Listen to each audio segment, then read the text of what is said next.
Okay, I'm going to read out a second Enoch, and this is a verse or a couple of chapters on um, the beast.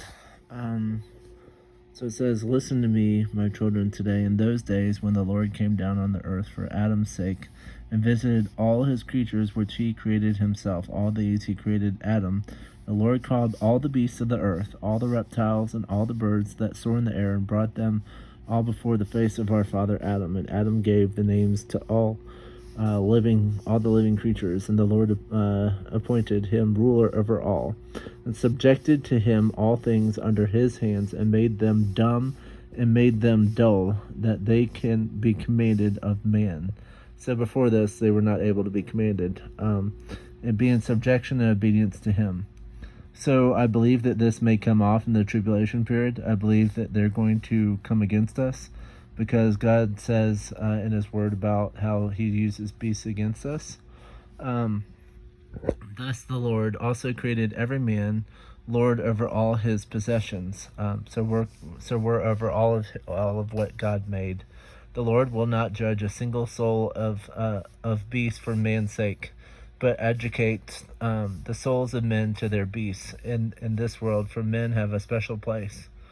And as every soul of man is according to number, similarly beasts will not perish, nor all souls of beasts which the Lord created until the great judgment, and they will accuse man if he fed them ill. So it says here, a lot of people claim that they have no soul. Obviously, they do have a soul, because that's what it says here.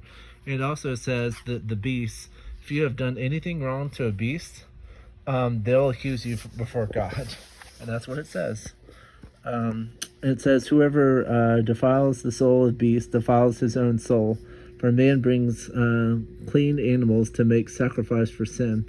And this also goes into, obviously, clean and unclean animals. And you can read about that in the Bible. Just look up clean and unclean animals. Like the pig is not clean, like cow is clean. Like hawks and eagles are not clean. Anything with scales is clean, but everything without scales, like catfish and shark, are not clean, because they don't have scales.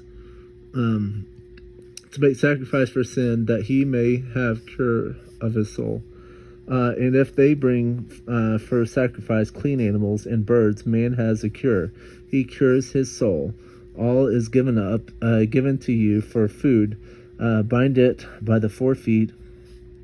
That is to make good the cure. He cures his soul. But whoever kills beasts without wounds kills his own soul, and defiles his own flesh. Kills without wounds. I think that's like poisoning. If you kill an animal without wounds, that means starving them. That means poisoning them. And he who does any beast, any injury, whatever, in secret, it is evil practice, and he defiles his own soul. And it says, "He who works the killing of a man's soul kills his own soul and kills his own body. There is no cure for him for all time. He who puts a man in any snare will stick in it himself, and there is no cure for him for all time." In other words, if you make a snare, you'll actually fall into it. He who puts a man in any vessel, his retribution will not be wanting at the great judgment for all time. He who works crookedly or speaks evil against any soul will not make justice for himself for all time. And this is like the commencing judgment. It says in the Bible about judge ye, yes, yet you will be judged. And it also goes on to say, with the same judgment that you use, God will use against you. And then I'm going to read a little bit more, and then I'll stop. "And now, my children, keep your hearts from every injustice which the Lord hates. Just as a man asks something for his own soul from God, so let him do to every living soul. Because I know all things, how in the great time to come there is much inheritance prepared for men, good for good, and bad for bad, without number, many. Blessed are those who enter the good houses, for in the bad houses there is no peace, nor return from them. Hear, my children, small and great, when man puts a good thought in his heart and brings gifts from his labors before the Lord's face.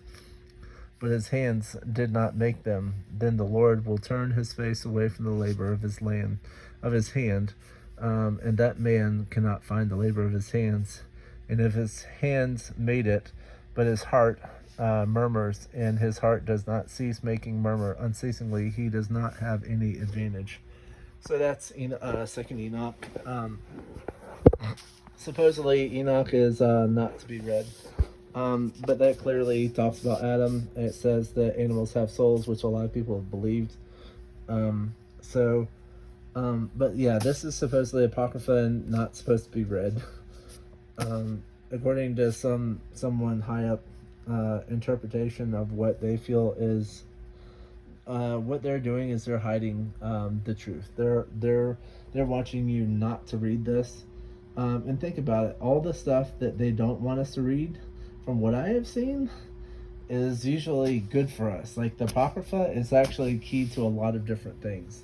When you read this and realize that every beast has souls and that they help judge us, that everything outside, all the plants and everything else are governed by him.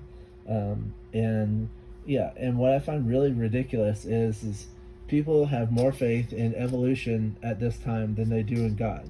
So they can think that, hey, we came from a single whatever, and so there's more faith in that than the possibility that God created all of it at once. It's like, who's more crazy? It's like, okay.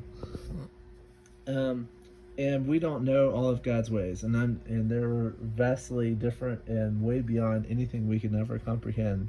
And our limited brains are not going to comprehend the magnificence and how things happen in heaven. So this is Enoch, and this is a little word that I wanted to read. So thank you for joining me. Have a great night.